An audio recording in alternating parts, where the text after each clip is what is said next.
Hello and welcome to Avalanche Canada's 13th presentation of our webinar series.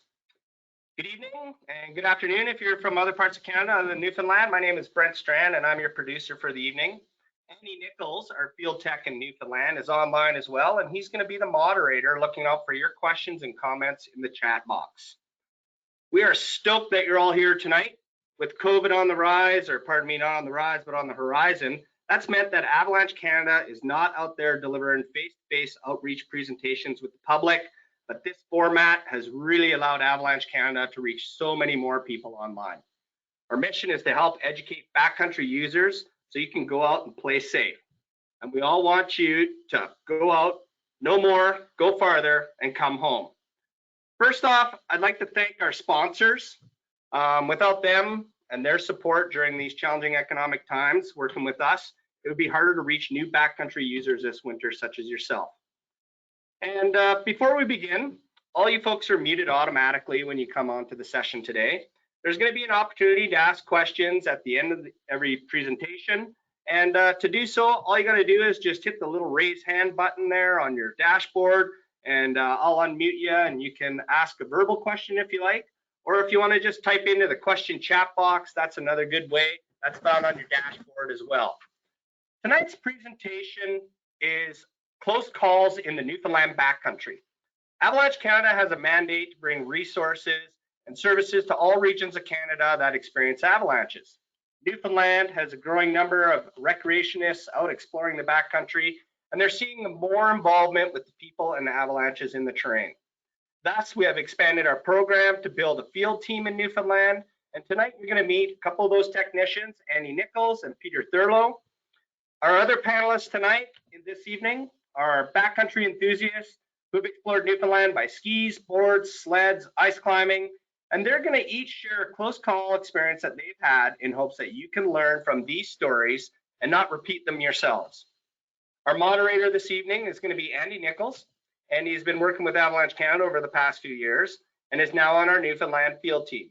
And he's going to introduce the next presenters after himself, and he'll be taking some questions in the question chat box. So I'm going to turn it over to Andy now. So I hope you folks enjoy the evening, and let's leave it over to Andy. Thanks a lot, Brent.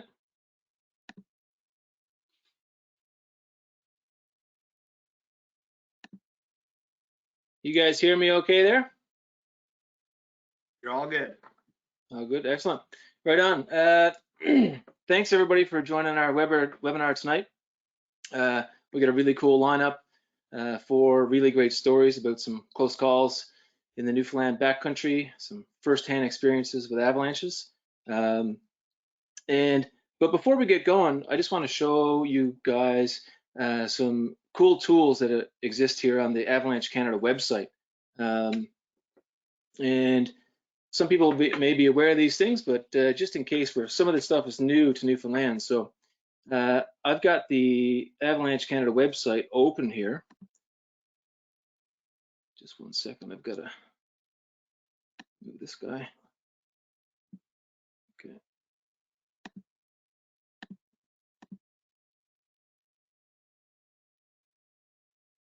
So when you go first into the website, avalanche.ca, you're going to end up over in Western Canada. So all you need to do is just scroll your way back. You can check out Quebec or come all the way over to Newfoundland. And when you get over here, right now, when you're looking at the map of Newfoundland, you can see these little blue teardrops. And what these are is the Mountain Information Network. And this is basically a public sharing tool, so we can go on to this site, share conditions in the backcountry, what the snow is like, if it's good, if it's bad, if there's avalanche conditions, anything at all that we want to, even if the ice is thin on the ponds, you know, we can use this platform to help keep everybody else safe. So I'm just going to show you how it works here. I'm going to go in a bit closer and click this one. So here there's a couple around the southeast hill area. I'm going to click on this one right here, and it comes up on your side here. So it's Burchie Hill Landslide. So this was done by Jonathan Walsh on Saturday. Just talks about what the day was like, there's a bit of comments here. You can give some context to your story. He just said, there was not a lot of snow and it wasn't really worth skiing. And you can go on here, a couple of pictures, shows the landslide run here. You can see it's not very filled in, so good idea, not worth your trip kind of thing. So there's one. If I scroll out, I've seen that Andrew had one down in the Blow Me Downs. So you can click on there, and again says what the day was like. He just titled it Blow Me Downs. Just did the you see over here, there's a quick report. Just filled that out. Went for a walk to the Blow Me Downs. Really wasn't any snow, so it gives you an idea that hopefully this is going to turn around, and we're going to be talking about big POW days and stuff soon. So you can scroll up and down the coast and see all the different posts that people did. You can do several things on here. I'll just show you quickly. We did do one the other day further north. So we put one in for Blue Mountain, Bluey as they call it, from us, from the NL field team. We did a little quick report. So these things are all little drop-down menus that you can do very quickly. Say what the day was like, snow conditions, what kind of places you rode in, riding quality, give a bit of context in the comments, and then show some pictures of the types of things you seen that day. So, and just a little more information, a lot of people just do the quick report, but you can also do the avalanche conditions if you've seen them. If you dug a snow pit, you can talk about that, the weather, or if there's an incident like an avalanche close call or something, you could go on here and put that in as well. So it's a really cool tool, and it would be really helpful if we could get more people in Newfoundland and Labrador using this tool. And so just going to show you how to get to it. If you go to Backcountry Resources up at the top here, you can go to Mountain Information Network. And if you go into how to get information or how to give information, there's little videos and tutorials there to show you how to get set up and how to sign up for it. And then you can go in and create reports and see the other reports from there on. So once we get some snow here, we'll do a competition, and every week we're going to give away one of these Avalanche Canada hats for 10 or so weeks until we run out of hats. So hopefully that starts soon with some snow. So that's the Mountain Information Network. So it'd be really helpful to get lots of people involved in that here in our province. The other resource I want to show you, which is really cool and is new to Newfoundland in the past couple of years, is the Avalanche Terrain Exposure Scale. So this is basically avalanche terrain mapping, and we have it applied now to the west coast of Newfoundland. So to look at it, you're on the main page. You just go to Backcountry Resources and go to Planning, and under there you just go down and click Trip Planner. So your screen will change a little bit for you then, and now you can see over here all these highlighted areas. So all the way from the Lewis Hills through the Blow Me Downs, North Arm Hills, up into Grossbourne, all these areas are now rated. Over on the left, you can see some information about definitions. So what the green is the simple terrain, blue is challenging, black is complex. You can close this screen out here if you like. I won't get into the definitions now, but please come in and check that out more. I'll give you a little bit of an idea here. If I zoom in a little more, for people who are do a lot of sledding, you're familiar with the going in through Angus Lake or in through Taylor's Brook towards the park and those areas. You see this is all simple terrain, so it's green, but it's still avalanche terrain. You can be safe pretty much most of the time, but there's still isolated terrain features like steep slopes that are not really big, but they're still could be dangerous, and you could still get hurt or buried. So you're not you just need to watch for those specific things in those areas. But if we zoom in, let's go to say the tablelands here. I'm sure most people are familiar with what that looks like. And then we get in here. If you look up in the Southwest Gulch area where the backcountry cabin is, or Picatinny Reef, you see a bunch of blue around the green. So this is more challenging terrain. Lots of options in there to stay safe, but certainly avalanche terrain. And you definitely want your head on a little straighter when you start stepping into that kind of terrain. And then when you look at the black here, the black kind of skirts the edge of the tablelands. So all the really steep slopes and cliffs that you see around the tablelands, that's your complex terrain, which is, once you've entered that terrain, you're in avalanche terrain, and you definitely want to know what you're doing or not be in there, or make sure the conditions are good, all that kind of stuff.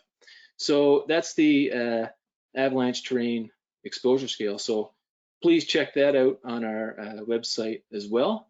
And we're going to start off here in a moment with our presenters. But before we do that, in Newfoundland in the past few years, we're definitely seeing a big increase in the amount of backcountry users. And not only is there increase in users, but people are more skilled, and we've got better equipment. So, whether that's backcountry skiing and snowboarding or snowmobiling, people are getting further in the country more often, and so our risk is increasing because we're just in avalanche terrain more of the time, and getting into bigger terrain all the time. So that's one of the reasons we've increased the Avalanche Canada's presence here in Western Newfoundland. And so the first poll that we want to do, we're going to do a poll. We just want to see what type of users are out there. Or sorry, Brent, are we doing the poll right now? Yeah, you bet. I'll pop it up there for you. Yeah. So we just want to see what kind of users we have on the webinar. So just, what is your preferred mode of accessing the backcountry? So you guys can just go ahead, let us know if you're a skier, snowboarder, snowmobile, snow bikes, snowshoe, ice climbers, hikers. We're getting a lot of ski and snowboard in there. 70%, 13% snowmobile, 8 snowshoers, 10% hikers. Okay, yeah, results are in. So we got almost 70% for their ski and snowboarders, 15% snowmobile, 8% snowshoers, no ice climbers, and 9% hikers. So nice representation there, guys, and it's good. And avalanche terrain is certainly for everybody to be aware of. We can all get into trouble especially in Newfoundland, where our relief is very immediate. You don't have to go very far to get into steep terrain. So good to see that everybody's interested in some avalanche awareness and education. So we want to get on to our first presenter. I'm going to get out of the way here and let the show get started. Our first presenter this evening is Evan Morgan. Evan's owner-operator of Sledcore. Evan's been involved in backcountry snowmobiling and skiing, for that matter, in Newfoundland for quite a while. And those guys do some great stuff at Sledcore. A lot of social media presence there, and really great. They do the ride clinics and those things. So super stoked to have Evan here to talk about his experience in the Lewis Hills. So it's all yours, Evan. All yours. Take it away, man. Yeah, thanks a lot, Andy. So first of all, I'll just say, thanks to Andy and Brent and Nancy for inviting me out to share my story. A little bit about myself. My name is Evan Morgan. I'm a co-owner of Sledcore, as a venture tourism company based in Western Newfoundland here. I have 2 partners in on the business with me, Jonathan Anstey and Andrew Goldsworthy. So a little bit about Sledcore is we do backcountry snowmobile ride clinics and adventure tours. We've been in operation for about 10 years now. So, over those 10 years, we've spent a considerable amount of time in the backcountry. And of course, as you know, the more time you spend in the backcountry, the greater your chances are of an event happening. So my slide I'm about to share with you guys now was from an event back in 2009, where I was caught in a smaller avalanche, I'll say, on my snowmobile in the Lewis Hills.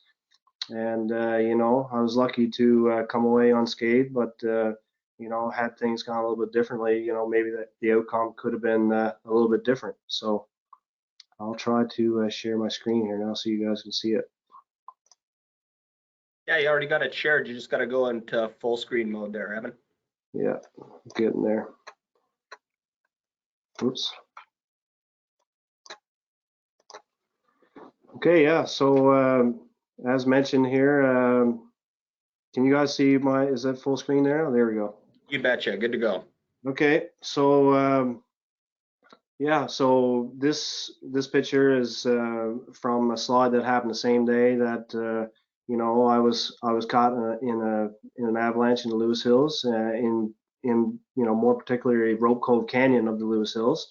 So just to kind of show you guys where the Lewis Hills located here in Newfoundland. So it's on the west coast, and I have some technical difficulties here, guys. So yeah, so this is a little zoomed in Google image map of where Rope Cove Canyon is. So as you can see here, Rope Cove Canyon it's a pretty big terrain feature. It basically starts at sea level, is overlooking the Gulf of St. Lawrence, and basically goes from sea level to about 2,600 feet. So the highest point in Newfoundland is probably just a couple kilometers from the picture you can see here. So it's some of the biggest terrain in Newfoundland. Here's another shot. So yeah, back in 2009, myself and a couple of buddies were riding snowmobiles in Lewis Hills, and leading up to this event here, that earlier on in the day, we seen a couple places where a couple big cornices had broken off. So as you can see in this picture here, myself and a friend of mine had ran this chute a couple times each. And on the fifth time, I think it was fourth or fifth time running the chute is when the avalanche happened. So it just goes to show you that just because there are already tracks on the slope, it doesn't make it safe.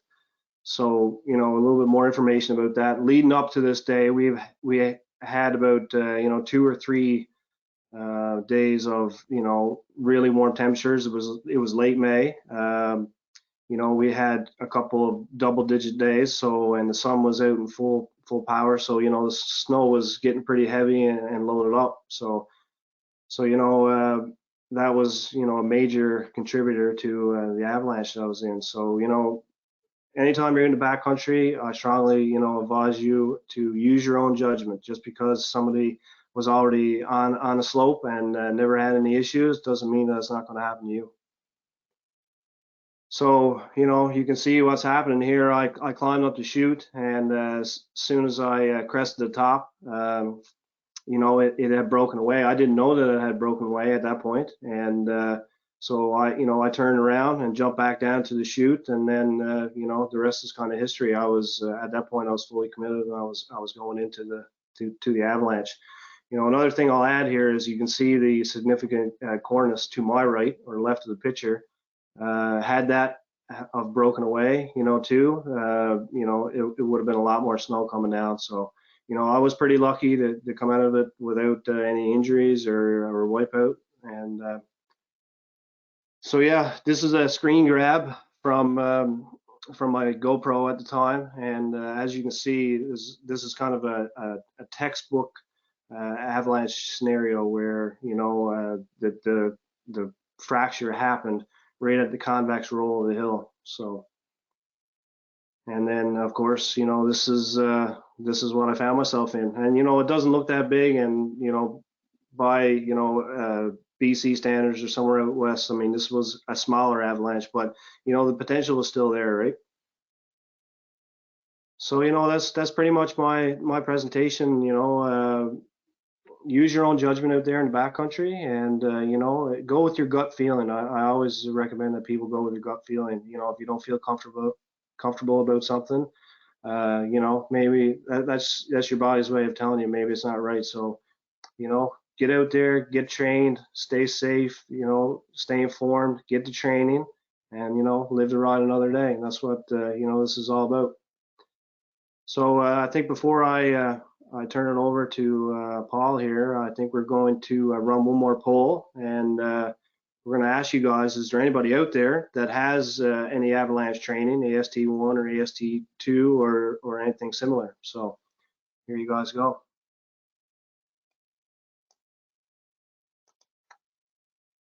So thanks a lot, guys.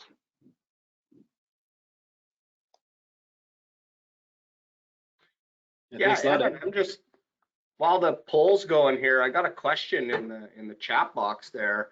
And Ryan was wondering, were you guys all wearing transceivers that day?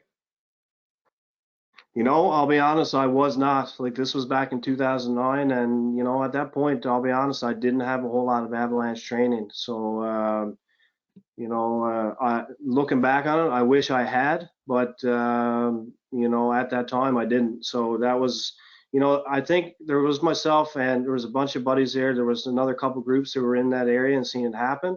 And I'd like to think that, you know, we all took something from that event. So, you know, from then on out, you know, I got training, I got avalanche training, and you know, when we do our ride clinics and that sort of thing, I always strongly recommend that people get the training and wear the equipment, take the equipment with you, and practice. So yeah, you know, it could have gone a lot worse, but luckily it didn't. I'm here to talk about it. Okay, I guess the poll's all closed there now. We got 22% with none. We've got a little outreach event, seminar reading, 28%. AST1, we've got, yeah, so almost half the people watching have an AST1. That's great. AST2, 4%. That's great. It's really good. We're seeing a lot more people looking for training these days, so it's really interesting to see and good to hear. So thanks for that, Evan. I forgot how good those pictures were. I remember seeing that back in the day when it happened, and always impressed by the skill of you guys on snowmobiles. Thanks so much for sharing that. So much to learn from all these events, so it's really great. So on to our next presenter now. Our next presenter is Paul Tizzard. Paul is going to talk about an event that happened up in the Southwest Gulch area just last year. So really cool because it's really relevant information for us. So it's all yours, Paul. Take her away.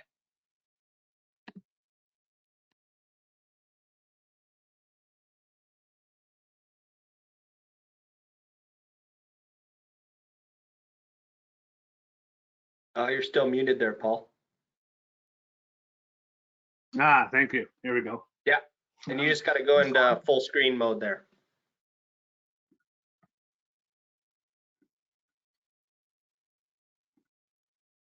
How's that? Good to go. Perfect. Right on. Thanks for the help. First, I'd like to thank Andy and Avalanche Canada for getting me to be a part of this, share my experience, and in hopes that people can learn from my experience and not make some same mistakes that I've made and others have made as well.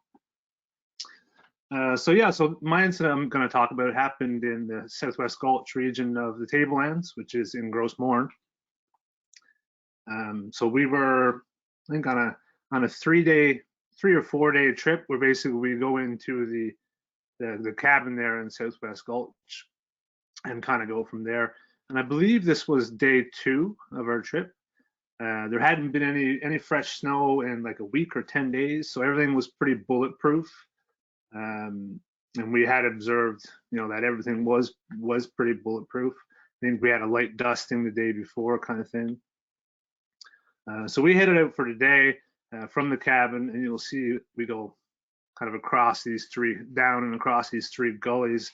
It was very blustery and windy, low visibility on the day we went out. So we kind of headed to get out of the wind a little bit. So down here this is called Green Hill. So as you can see, this is east facing, which was definitely a contribution to what had happened. As soon as we crossed over this ridge, we actually got out of the wind, and then it cleared up and it became really sunny and really warm. And we were a group of, I think, 6 or 7 of us at the time. So that was pretty exciting when we got out of the bad weather and into the nice weather.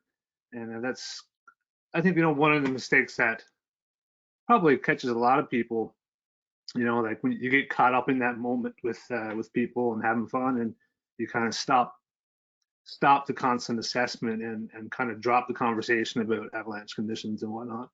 So Let's go to the next slide. Yeah, so here's just another shot of that area. You can see a little bit better. So as you can see, I mean, it's not a huge slope, a couple 100 meters. That's it, right? So yeah, so this is actually a photo. That's actually me at the top. So the good thing was I was the only person at the top at the time, and everybody was at the bottom, kind of observing me on my way down. So that was kind of helped in the end, I guess. So my intentions first were not for the line that I had chose. So we were up here, and it's kind of a little bench right here, and I was with another friend. Oh, I need to go back. And she dropped in. I think this is probably her track right here, and that was all fine and dandy. And so last minute, I decided to kind of walk along the bench and maybe go a little higher and check it out. Now, one mistake I made is this: I hadn't assessed or looked at where I was going when from the bottom or having a view of it. So, you know, so it was kind of last minute line change, which is one of the takeaways there is, you know, to stay away from that. So I was on my way up, and it started to feel really slabby, really styrofoamy, and I could see that I was, you know, on a convex roll at that point. So I actually radioed down to the friends observing, just to kind of say, hey, what's above me? What does it look like? Kind of help me out a little bit. And they informed me that, you know, looks really wind loaded, definitely a convex roll. Good idea to stay away. And that was my feeling at the moment as well. So I was kind of headed up here. So I decided, you know, I'm going to kind of bail. So I just kind of went over to a bit of a safe spot to strap in. And my plan was just to come down and go back along that bench and drop in. So I dropped in, you know, went across on my heels. And as soon as I did a little bit of a jump turn to get onto my toes, that was the trigger. And then I maybe went another 10 feet, and that's when the slide hit me. So I was pretty lucky in that, as you can see, that I was on the side of it. So like it only just barely hit me. And actually at first I thought it was just a bit of slough until it hit me hard enough to kind of send me sliding down, board first on my face type of thing. So as you can see, there are lots of trees and stuff on the way down, you know, and that's a very small slope and a terrain trap of trees, really, you know, and it doesn't take a big slope to get yourself into danger and to, you know, trees hurt. I did strike a few on the way down, and that was my worry when I started sliding, because I knew that there was trees below me, right? So I'll just head on over to the next slide. So this is actually post slide. So the green arrow is where I was, and you can see the crown here. So that was, I believe, about 1.5 meters high, what it ended up being. And so this was the slide path here, and that's where I stopped. The red arrow was there. So like I said, yeah, I didn't get buried at all. I did hit a few trees on the way down with my board. I came to a stop and kind of got on the radio right away, just to let everybody know, hey, I'm fine, not buried. That was no problem. So I did sustain a bit of injury to my ankle and my knee. I was able to skin out of there, luckily. But now I have been actually dealing with that injury a little bit for the past year, so it's still not completely over it. Yeah, so I mean, that's pretty much my experience. You know, I was super lucky to been able to walk away from it and not be injured too seriously. But I mean, it just kind of goes to show that it doesn't take a big slope to get you into trouble. And I know I feel like more often than not in Newfoundland, a lot of the danger, the danger exists is terrain traps, trees and rocks. You know, there's not a whole ton of areas where there's a big slide and you're going to get buried. You know, for me, the danger is definitely more trees and rocks. Yeah. And yeah, so I think that's about it, you know, from my experience. And yeah, hopefully others can learn from it and, you know, stay safe, be aware, get the training. And a couple of takeaways for me personally that I got from that is, you know, to be vigilant and don't let my guard down when when things get fun and exciting, and keep that conversation and group discussion going about the conditions and whatnot, and just be aware of complacency. That was part of my problem there, and yeah, that's about it. So I think we're gonna cut to another poll, and so the poll this time is: have you seen an avalanche or evidence of an avalanche?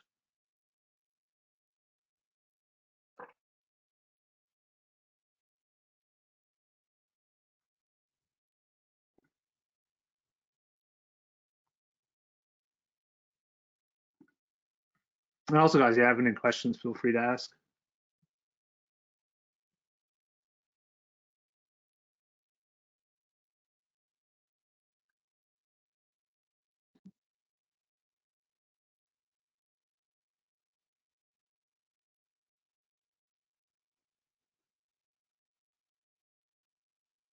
Kelly, it's all done there now. Results are in. We got 82%. Yeah, so lots of people have seen signs of or avalanches in Newfoundland. That's great. Wow. I don't see if there's any. I'm trying to see if there's any questions in the chat there. Yeah, I got one here for you there. From last season alone, one person mentioned that they sled triggered 3 from the sun warming the face near the rocks, I would suspect. That's just a comment from Ryan. And I actually had a question for you guys, being out on the west side of Canada here. When you guys are getting up into your top of your terrain and stuff, and you talk about the wind slabs because you have such large wind fetch across the plateaus there, is it like traditional to have to travel on those wind slabs to try and have a good bridge across them? I know living in Revelstoke, British Columbia, we're trying to totally stay away from those wind slabs. And but at the same time, you get over in the Rockies and they get a lot of faceted cold weather, so the snow's kind of crappy and loose, and they kind of shoot for that the wind slabs and stuff like that to travel across. So it has that bridging effect over the snowpack below it. I was just curious if you guys experience that a lot over there. Yeah, we get a lot of really high winds here, so in a lot of the spots where the skiing is really good, it's almost impossible to avoid the wind slab. Same thing. That's where it's filled in and those kinds of things. So yeah, it's kind of hard to avoid it. If you're looking to get into the big terrain, you're probably getting into the wind slabs for sure if they're there at the time, for sure. Yeah, well, I find the case is, if we're not on something that's wind affected and wind packed, we're going to be heading for that windward slope, that's the leeward slope, sorry, that's loaded. The loaded is the danger, but then it's also where the snow and the fun is. So it's a bit of a conundrum. Yeah. Anyway, thanks guys. Thanks for having me. Yeah, thanks a lot, Paul. That was really great story. Lots to learn from that for sure. So really appreciate you coming on and doing that for us. So we got, let's go. Our next presenter is Andrew Stokes. Andrew brings a lot of experience to Newfoundland with avalanches and backcountry skiing and stuff. Had lots of great ski days with Andrew, and he's been away for a few years, and we're glad to have him back. So it's all yours, Andrew. He's going to tell a story about the similar area to where Paul was. So take it away, man. All right, thanks, guys. My screen shared right now. Yeah, you got it shared. You just got to go into the full screen mode there, Andrew. Right on. Okay, yeah, perfect. Excellent. There we go. All right, so how's everybody doing? Everybody, welcome to this little webinar we're doing here.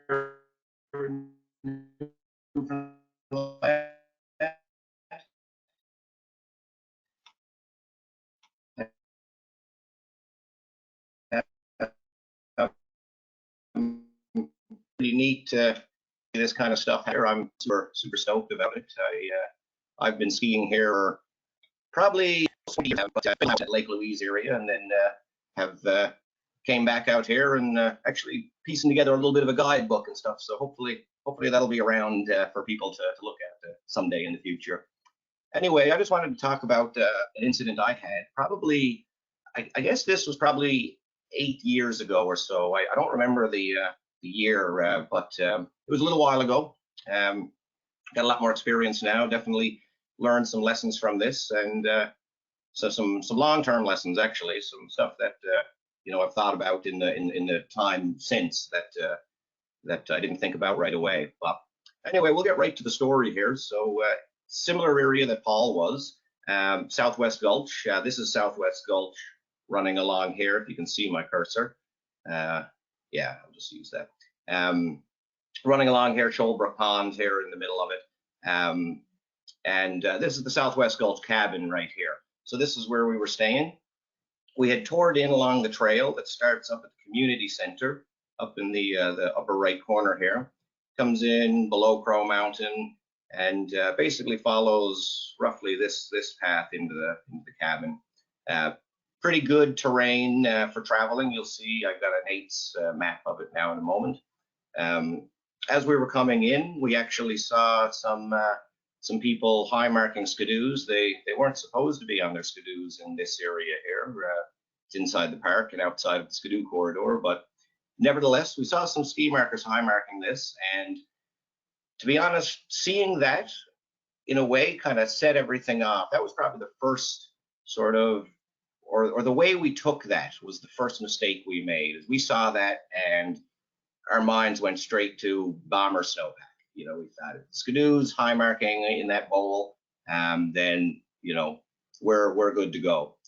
I should point out that the avalanche occurred right here where this star is. You'll notice they're not the same aspect. And if you look at the terrain, the winds through here are usually blowing from right to left, loading these slopes. But we also get a lot of winds blowing up the gulch because the hills on this side, Picatinna Reef, and as well as this high point here, funnel the winds. So a lot of cross loading along this area as well. So just want to point that out in relation to where we saw the snowmobilers high marking. Not exactly a representative spot is sort of the take home. But yeah, we took that as really good, a really good sign of stability at the time. And we really anchored into that psychologically. And this was day one coming in when we saw that. It was day two that the incident occurred. Now, if we look at this map, you can see where the cabin is. This is the 8's terrain trip planner that Andy was talking about earlier. So the cabin is right here.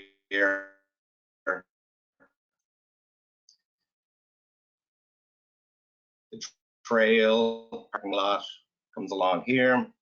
Pretty much was this all the way. That's not to say you're not exposed to anything, but it's very manageable terrain that you can get to the cabin with. Where the snowmobilers were high marking, that's over here. Little bit of complex terrain, mostly challenging in this bowl.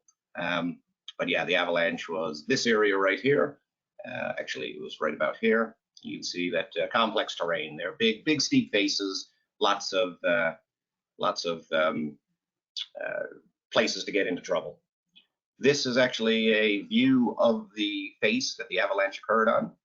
One thing I do want to note is that this isn't from the same time as the avalanche, so the snowpack looked a little bit different. In this picture, it kind of looks, you know, people might be thinking, well, what? And, you know, why were you there in the first place? This is where it was triggered. This is where I was, or I triggered it, and this is where I ended up. This large sort of wind deposit, this wasn't here. This cornice was, but we had come in one at a time and skied in this way. Some people had skied down. Oops, let me go back. Some people had skied down on this side one at a time and grouped up down in the flats.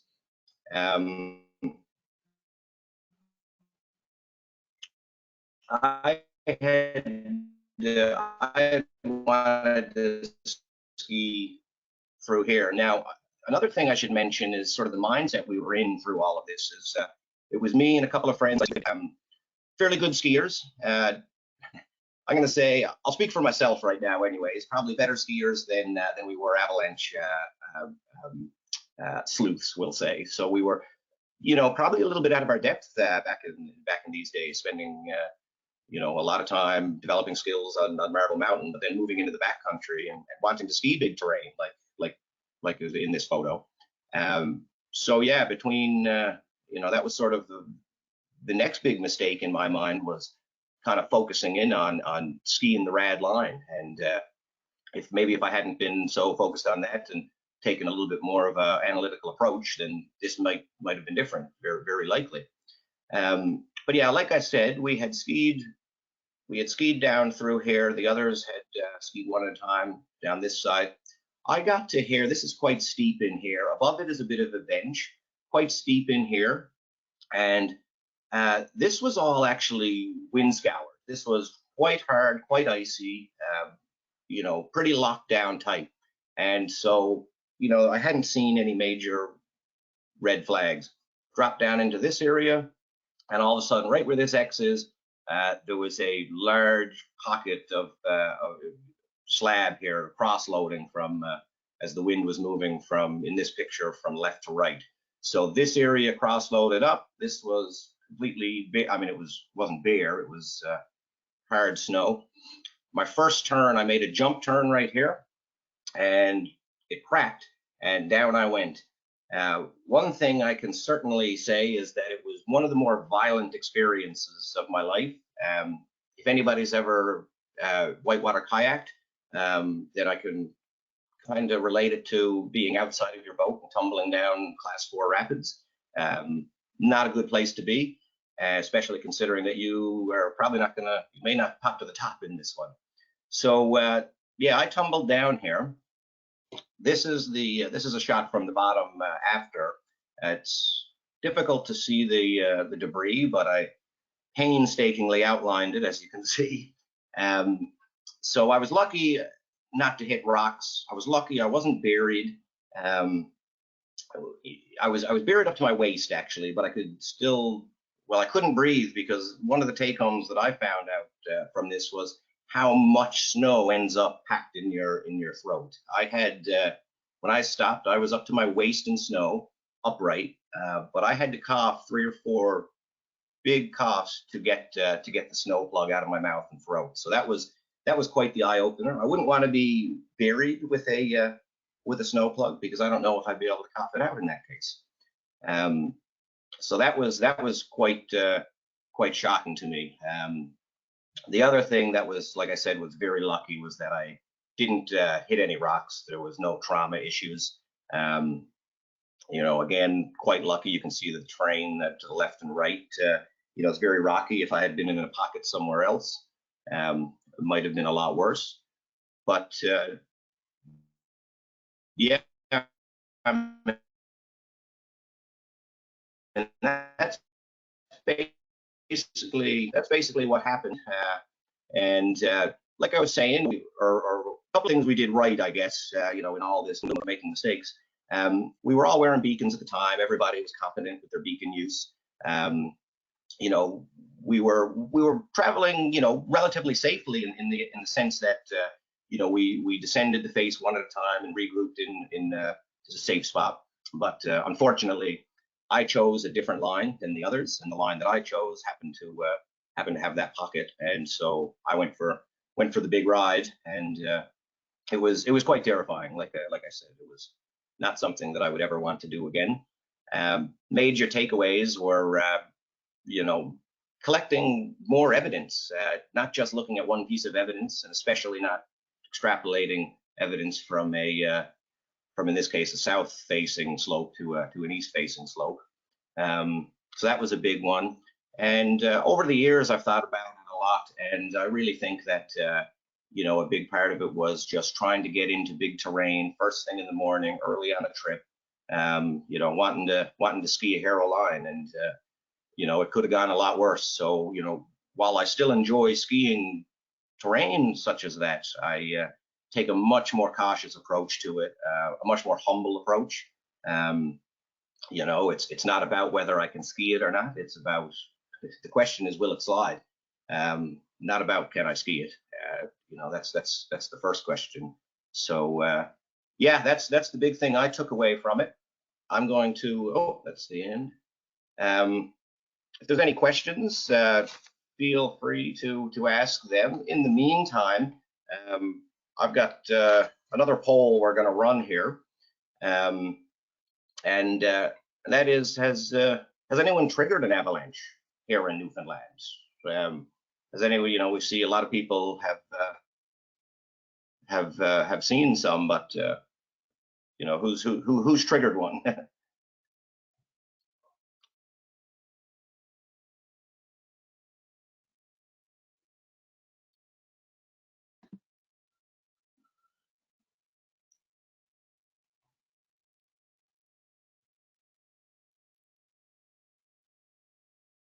I see Nate made a comment there about the wind-blown cornices and the higher terrain, and I think Peter's going to talk a little bit about that, in fact. But some of the size of the avalanche, or some of the size of the cornices we have, are quite incredible. In the just because of the fetch that we have, so a lot of snow gets moved by the wind and piles up, you know, these big plateaus, and then where we want to ski, that's where all the good terrain is, or where the good terrain is, that's where the cornices are. Yeah, that's amazing. Thanks, Andrew. The great story, lots of great lessons there. The poll looks like it's in.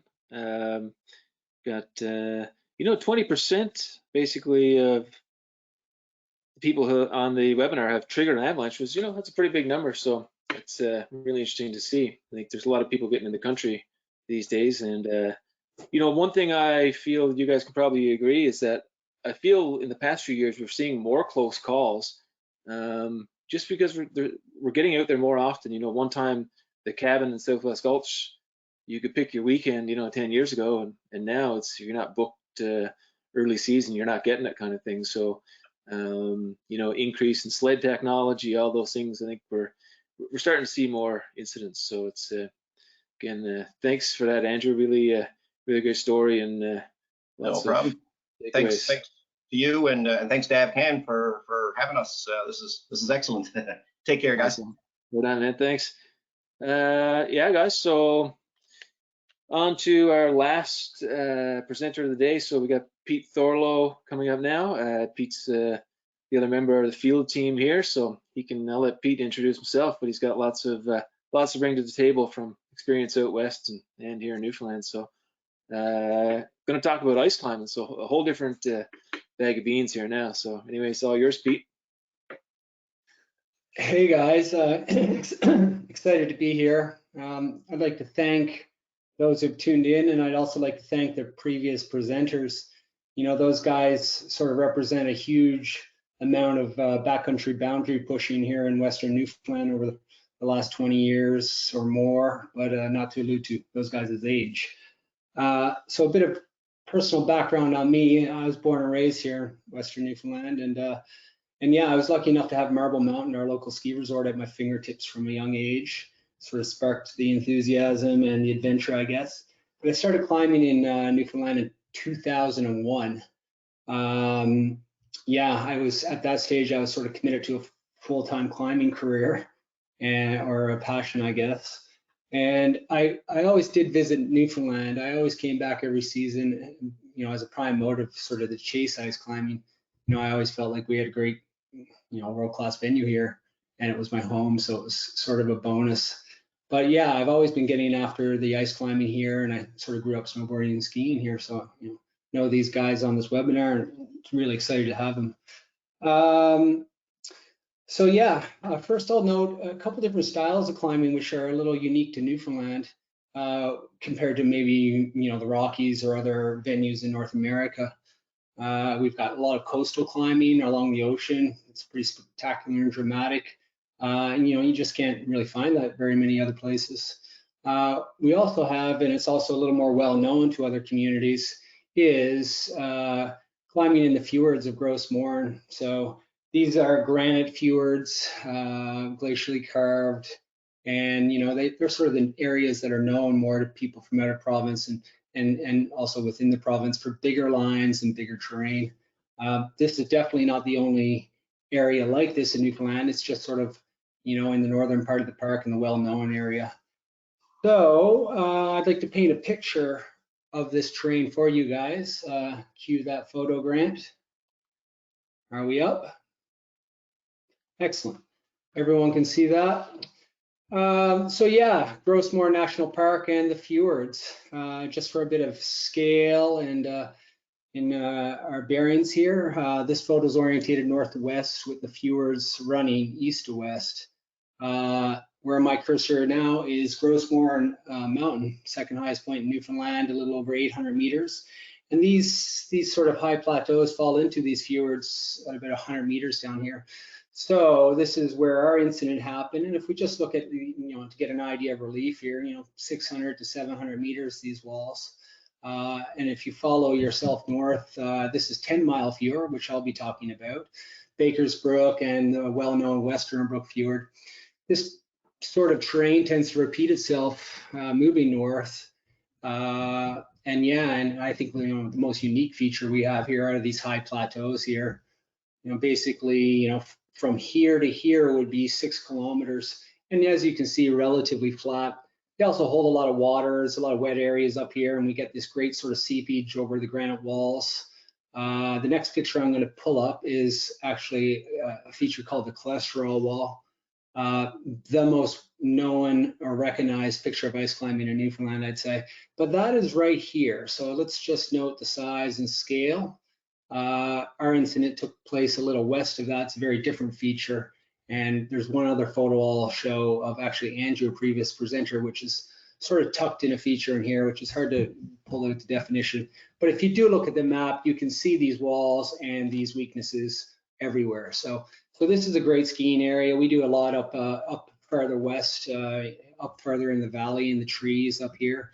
And, sometimes, or basically every year, we can see up to a 15-foot snowpack here on this sort of south-facing aspects along here, where the top would be pretty scoured and bony. It's a ton of fetch basically, and it's depositing in all these lees and cross-loading. And, this is, the great skiing and climbing action in this one particular fjord. So next picture.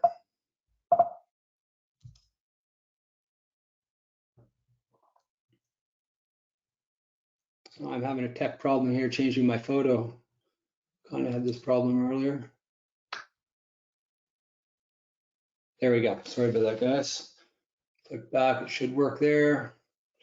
The cholesterol wall, I noted, a couple hundred meters up the approach slopes, and there's often a lot of sort of drainages and stuff that run down these slopes that we're attracted to. But the wall itself, is 300 meters there, and you can just see the concentration and sort of the nature of the climbing. I will note that this is not a false summit or anything. This is sort of those high plateaus. So there's not a lot of, real big terrain or slopes above this that we're threatened by, but we're definitely threatened by overhead hazard. And in a lot of these areas, as Andrew noted, that they're capped with a lot of cornices. Now where things do change are in sort of these weaknesses and these couloirs that I'm pointing to here. The picture I'm going to pull up next is a picture of Andrew in one of these. But, we get up here for ice climbing. You can see, both sides of this wall and the back have tremendous ice climbing. Next photo, there we go. Andrew, halfway up that feature I just pointed up and sort of looking down. So just to give a sort of picture of what we're into in these climbs. So yeah, that there was Andrew in this feature in here. The feature that I had my incident on, which I'll speak of next, is just to the east of here, literally just out of this screen. So next weakness over, basically. And that looks like this. So yeah, 10 Mile Pond below, and this is where the incident happened. So I had a friend, it was early February in 2015. It was a very big snow year for us, and I had a friend and sort of prominent mountain guide out west visiting for 2 weeks on a personal climbing trip. And, we'd been pushing through some bad weather. It was windy and it was snowing a lot. So anyways, we were sticking to certain terrain, and then we had a settled break in the weather, and we decided to push it a little and check out a different feature. So up the drainage here, and of course this is an avalanche path as well, and in the run out zone. And Often in the winter when these things run sort of big, they'll leave, large deposits here at Valley Bottom around the pond here. And as we're snowmobiling along the pond, and we're seeing these every day basically, and there are big amounts of snow that stick around all year, obviously. So yeah, we moved up the up the gully and into sort of the steep walls and into this big feature. When we got up below the climb, we took a protected belay on the right-hand side here. It was like a little rock corner. Anyways, we got racked up. James stepped out for the first pitch, which looked like sort of a rope length of climbing to a prominent chokestone right at the top. And this climb can be characterized by that chokestone. It's just above that, it's a pretty large pocket of snow, a bit of a snowfield there. And that chokestone looks like it's a plug for it. So it's so yeah, you kind of wonder what's above, and with the settled weather and us sort of gaining some confidence, we sort of moved into this area. Anyways, James stepped out, and within seconds of him leaving the belay, we heard it and saw it. It shot out over the lip, horizontally above us, and a fair bit of snow moved past us. He jumped in towards me, and I grabbed him. We turtled, and luckily we were totally protected. But it's totally a timing thing. Like 5 minutes later, of course, could have been a different story and a different outcome. So yeah, a bit of reflection on that day. I'd noted that it had been snowing a lot, and we only had 2 weeks, and our psych was high, and this is what we did. This is the decision we made for the day. But of course, looking back at it, sort of that pocket was loaded for sure, and our concerns should have been greater. But from that day on, we definitely didn't put ourselves in this type of terrain again. A bit of scale here. It's kind of a neat photo just for this. So this area I'm circling here is the upper ice climb, and that pocket was in here. We stepped out of the belay, and this would have been the first pitch here. But this here, for example, is a couple hundred meters across and a couple hundred meters high, this piece of ice. So for those of you out west, something like the Weeping Wall, it's bigger than that. And for those of you here in Newfoundland, this is a huge piece of ice that forms regularly and just sort of calls you to come up and check it out. But these pockets in these tiered climbs here often hold the snow that's loading and cross-loading. So pretty serious terrain when you get yourself in here, of course. James sort of he joked when he arrived or after that, we'd done as much digging out as we did climbing. Here's a picture from a typical morning of trying to go climbing with our equipment and having to deal with snow like this. So yeah, that was a big year, 2015, not like this year, unfortunately. So from here, I'd like to just talk a little about, more on a note for the Newfoundland contingent here, or maybe new ice climbers. This is stuff that some of you at West are a little more familiar with, but I'd like to just speak on, what a day might look like for an ice climber compared to a skier, and some of the realities and unique challenges and dangers there. Ice climbing, we put ourselves in these features, and the big thing is that we're in there for an extended period of time. It's not like skiing where we can choose a safe up track and sort of coordinate a safe descent and a speedy descent if we have concerns. We decide to put ourselves in these features, so we tend to try to have better confidence in what we're getting into, and yeah, we don't want to be exposing ourselves as much, I guess. For more information, I should note on ice climbing in avalanche terrain, there's an incredible webinar put off by Avalanche Canada, Grant Stetham and Sarah Hunikin. That's a webinar pre-recorded if you want to go back and really dive deep into some of this stuff. That's an incredible webinar with like an hour and a half of discussion there. So a lot more elaborate and detailed. But the two things I'd like to talk about ice climbing that are different than skiing is sort of, that exposure time I alluded to, and also just, how risky and the consequences. It just doesn't take a big event or incident to sort of have massive consequences ice climbing. You can picture yourself hanging off a cliff, on your ice tools and what it would take to pull you off.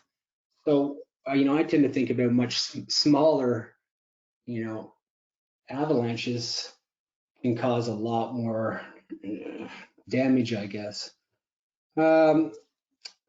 Yeah, so, we can do things to mitigate our exposure time, I guess. Things I like to think about is, do we need to go up this drainage if we feel like the slopes here are a threat, or if there's something above that's a threat? Can we avoid it by taking an up track up here and totally taking ourselves out of that terrain? And, the big thing I think about is what's above while I'm on the climb. And that's the biggest question of all, I think, is, is there potential for an avalanche to happen today naturally above us? And if there's that potential for natural avalanche, you shouldn't be there, kind of thing. So you've got to ask yourself that. Also, I like to sort of look for as much information on what's above the climb as possible before getting into that. And we can get these things through photos or maps, reports, talking to other climbers, min reports, which hopefully we'll get into. They're definitely not for our skiers alone. We'd like to see ice climbers sort of start contributing to them. But yeah, we need to know what's above and sort of be following the weather. And that's actually another challenge here in Newfoundland compared to out west, is sort of a lack of a avalanche forecasting system and a lot of other those tools that we use typically to sort of make decisions on our day. Here we don't have the option to sort of wake up and see a considerable rating and sort of make our decisions from there. We wake up and we're following weather beforehand and, on the ground observations basically. But yeah, things can change in a day, considering, I mentioned how much time we spend in these features. That duration, things can just change from, the morning to afternoon really quickly, a change of direction of wind, some sun, all these factors, we basically have to be keeping an eye onto them. So yeah, so on that note of, we just don't have a lot of information here. Min reports is basically what I'd like to comment on. As I said, they're not just for skiers. Ice climbers, can contribute. And if you do go do a min report as an ice climber, if you could note that it's an ice climbing report, and maybe in your title mention ice climbing, it'll allow us to sort of pick up on that as climbers a little quicker in the sort of sea of skiing min reports. Yeah, sharing that information in such a small community is something we don't do really well here. There's not a lot of platforms or forums where people are sharing. So it'd be great to start seeing some of that. I know I'm going to start reporting on mins and all the climbing I do around here. And it's great for obviously our local contingent to learn and to see what's out there, but also for visitors, a picture in there can sort of speak 1,000 words to a visiting climber if they just can see a climb, from a min report. And that stuff hasn't really evolved here yet. We're definitely behind the curve there. So that's kind of all I'd like to talk about today.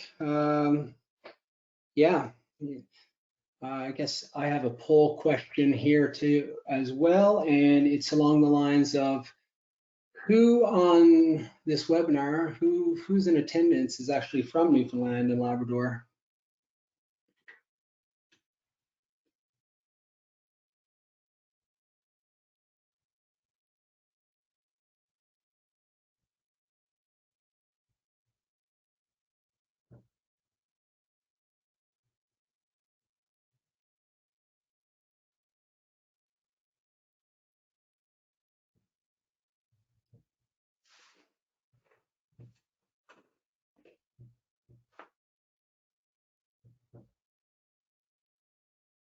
Yeah, looks like the results are in there.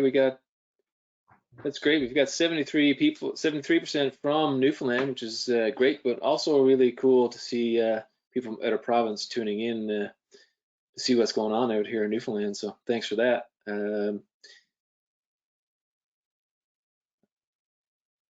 Yeah, that's just awesome. Sorry, Andy, that's just awesome. Those numbers there, 73% from Newfoundland. It shows sort of the interest and recognition of the importance of a program like this, I think. You know, we are behind the curve here and we're sort of catching up, but it's definitely real here, and super excited for this program. And I thank Avalanche Canada for putting it together. And yeah, and the last thing I'd like to say is I'm definitely here for any questions, or if anyone's looking for information or beta on climbing, don't hesitate on reaching out. I've been talking to people about climbing in Newfoundland for over 20 years, and I'm passionate about it. And that's what we're here for. So yeah, have a safe year, guys, and yeah, excited for some snow to arrive. Cool. Right on. Thanks, Pete. That was really good. Really cool perspective to see stuff on the ice climbing here in Newfoundland. I see these guys sometimes, right when you think you did something rad skiing in 10 Mile Pond, you go by these guys coming like Batman off the cliff, and you realize it's pretty crazy what they're up to. So pretty amazing sport. It's definitely growing here in Newfoundland. As we said, we got a great venue for it. But guys, thanks so much to all our presenters for what they did today. It's great to be able to speak out about, you know, things that we've done wrong so we can learn from them, or, you know, mistakes we've made. That's how we learn, you know. But, you know, on that note, a couple of people kind of touched on this. It's kind of nice to think about what people did right as well. And, you know, the common theme that I could see in our presenters tonight and in their stories were that, you know, maybe they all stepped out a little further than they should have, and, you know, made a bit of a bad call here and there, but they did a lot of things right. And, you know, one of those things being they all exposed themselves to slopes one at a time, which is really one of the big things you can do to minimize your risk. And so people are skiing slopes one at a time, climbing hills on sled one at a time, you know, climbing the ice climb one at a time, that kind of stuff. So it's really cool to see people making those kinds of decisions. And in these cases too, just from talking to the guys, I know that, you know, they all were in situations where they had spotters. So not only were they one at a time, but the other people in the group could, you know, see what was happening, and were there ready to help right away if something did happen. So, you know, great calls there on safety. And, you know, and I know that, you know, most of these guys, especially now, are all wearing the Avalanche gear. Everyone's got transceivers, probes, and shovels. Everyone's got training. And that's what we really want to see. You know, if you're going to be out there in the backcountry and avalanche terrain, you know, just get the training and make sure you got the gear and know how to use it. And you know, maybe your head is the most important piece of equipment, so you can make good decisions, right? Never leave without your brain. So that's great, guys. It was really really good presentations there, and thanks so much. We all learned a lot from it. You know, there's lots of stuff on the Avalanche Canada website as well. So there's a brand new tutorial called Avi Savvy. There's a glossary on there, all kinds of videos and different stories you can watch. So there's oodles of information on Avalanche Canada and a lot of other sites as well that you can get things. So please don't hesitate to get on there and learn and do an AST1 course. If anyone has any questions about anything, Nancy, if you want to just drop my or Brent, just drop my email there, my AvCan email into the chat. If people have questions about things, wondering about courses, all those kinds of things, just feel free to reach out. And we're definitely looking for input from people about what the avalanche situation is in Newfoundland, and kind of help with what we need to do with our program here. So be great to hear from people. And thanks so much for attending. Really cool to see a nice number of people out here. And so Brent, that's it, I think, for us. We're going to hand it off to you. We're going to jump in and shut her down here.